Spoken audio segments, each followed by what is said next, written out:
मेरे YouTube channel में आपका स्वागत है। हम देख रहे हैं एक महत्वपूर्ण टॉपिक मानव जीनोम परियोजना। ये इसका दूसरा वीडियो है। अब बात होती है थोड़ा उसके आगे की। बात होती है कि मानव जीनोम परियोजना, जिसको शॉर्ट फॉर्म में हम HGP कहते हैं। तो कुछ महत्वपूर्ण बिंदु हैं, इसको समझते हैं कि ह्यूमन जीनोम परियोजना की जो शुरुआत होती है वो 1990 में होती है और ये निर्धारित किया जाता है कि ये परियोजना 13 वर्षों में यानी 2003 तक पूरी तरीके से पूर्ण हो जाएगी। ये लक्ष्य रखा गया और साथ में इस परियोजना को शुरू करने वाले कौन कौन से संस्थान थी।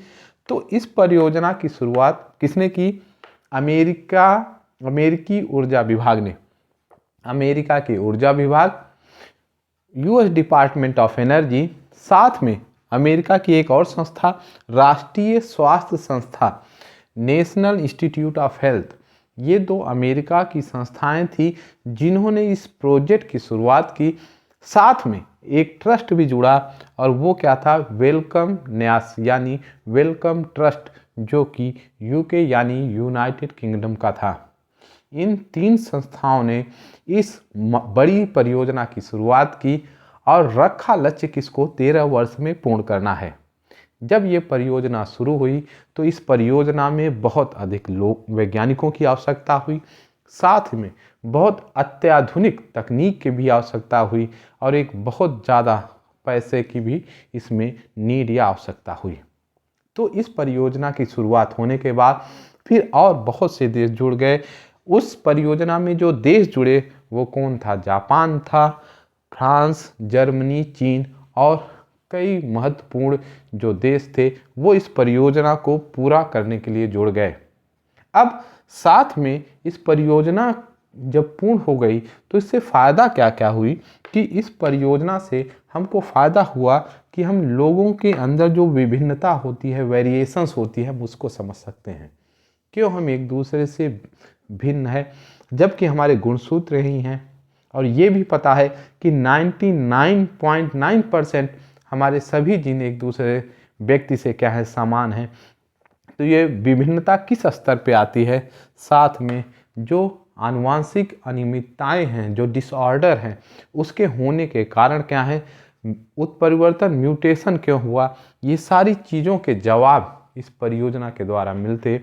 साथ में जो डिसऑर्डर, जो कमियां इंसान में आनुवांशिक रूप से हो रही हैं, उसके उपचार, इन आनुवांशिक जो विकार हैं इसके उपचार क्या है, इसके ट्रीटमेंट क्या है और किस तरीके से हम इसको आने वाले पीढ़ी में रोक सकें।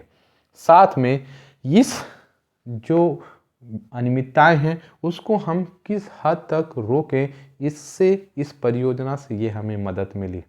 अब कुछ और बातें। ऐसा नहीं था कि ये परियोजना सिर्फ मानव के DNA के अनुक्रम यानी सीक्वेंस तक ही निर्धारित थी। ये योजना फिर आगे चल के कुछ अन्य जीवों पे भी लागू हुई, जो कि अन्य जीव कौन कौन से हैं कि मानव के अतिरिक्त अन्य जीवों के DNA के अनुक्रम मीन्स होता है सीक्वेंस।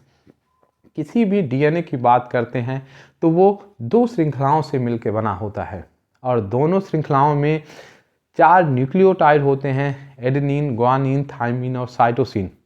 तो इन श्रृंखलाओं में जो धागे हैं, जो श्रृंखला है, उसमें ये जो एडेनिन, ग्वानिन, थाइमिन, साइटोसिन, ये किस क्रम में जुड़े हुए हैं, इसी का पता लगाना क्या कहलाता है? DNA के अनुक्रम का पता लगाना के द्वारा, यानी मानव के अतिरिक्त अन्य जीवों के DNA के सीक्वेंस का पता लगाना, उनकी क्षमताओं को जानना कि उस जीव में जो DNA है उसकी क्या क्षमता है, ये कहाँ तक आया और इसकी योग्यता क्या है।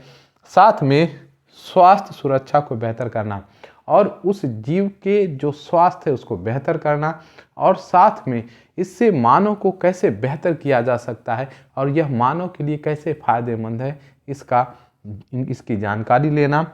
साथ में कृषि को बेहतर करना। जीन परियोजना, जो ये जीनोम परियोजना है, इसके जरिए जो मानव कृषि में जो फसल प्रयोग कर रहा है उसमें आनुवांशिक सुधार करके और बेहतरीन तरीके से फसल को पैदा करना।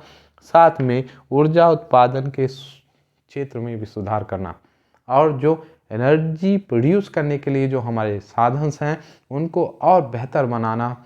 आप नाम सुने होंगे बायोडीजल, यानी पौधे के द्वारा डीजल का बनना, ईंधन का बनाना, इस तरीके से कि और बेहतर तरीके से हम ऊर्जा के संसाधन बना सके।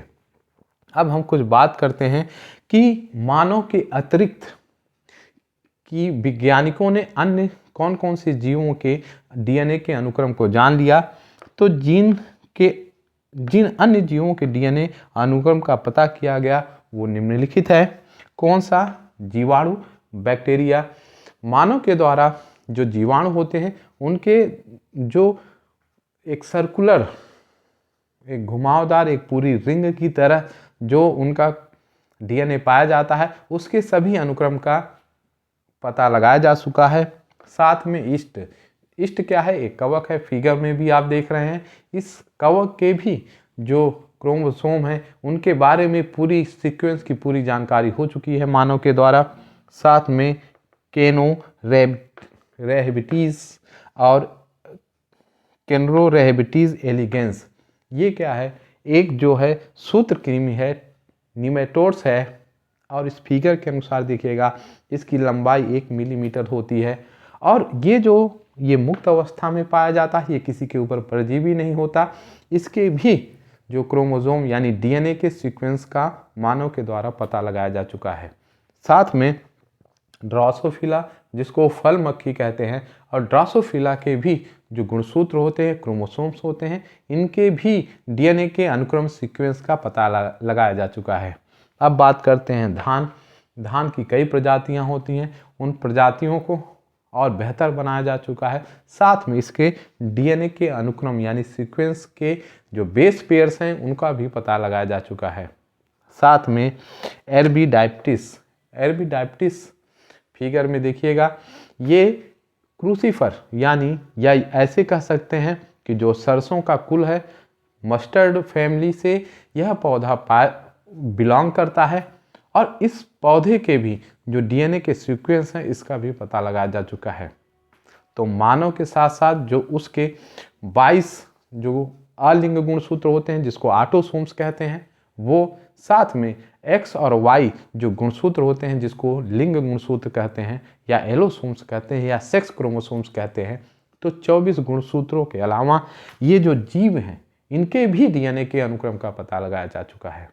अब हम आगे चल के अगले वीडियो में देखेंगे कि किस तरीके से कौन कौन सी जो विधियां और प्रणाली का प्रयोग करके किस तरीके से डीएनए के सीक्वेंस का पता लगाया गया, इसको हम नेक्स्ट वीडियो देखेंगे। यदि आप चैनल में नए हैं तो सब्सक्राइब कीजिएगा, दोस्तों में शेयर कीजिएगा। Thank you.